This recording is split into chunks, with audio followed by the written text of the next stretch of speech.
Хидросистемот Ѓавато незаконски се одржува и експлоатира и е во крајно запуштена состојба. Ова е првичната оценка на Државниот инспекторат за животна средина по завчерашниот увид што го направи водостопански инспектор во Ѓавато, но и во хидроелектраната Топлец во Дојран и компанијата Баџо Доел Богданци, како едни од најголемите потрошувачи.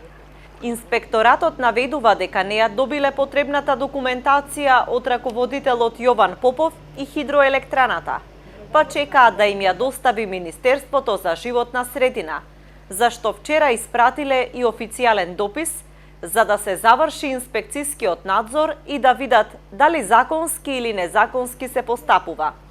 Од Министерството треба да одговорат и зошто не е издадена дозвола за зафаќање на вода за бунарско подрачје за хидросистемот Ѓавато и како може да се справи со одржување на овој хидросистем, кој согласно законот треба да го управува правно лице регистрирано за таа дејност. Министерството за животна средина пак вели дека по однос на инспекциското решение на инспекторатот од август 2017 година, тие дури по една година, лани, доставиле информација до владата со предлог одлука за преземање на хидросистемот Ѓавато од страна на АД Водостопанство. Но неофицијалните информации на Канал Вис од владата велат дека таква одлука немаат примено.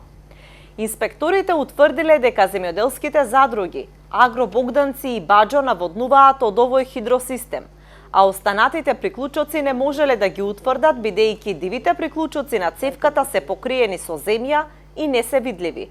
Тоа требало да го утврдат вработените во хидросистемот. Министерството за животна средина планира средба и координација со градоначалниците на Дојран и Богданци, но и со другите засегнати страни, во врска со можните злоупотреби за наводнување.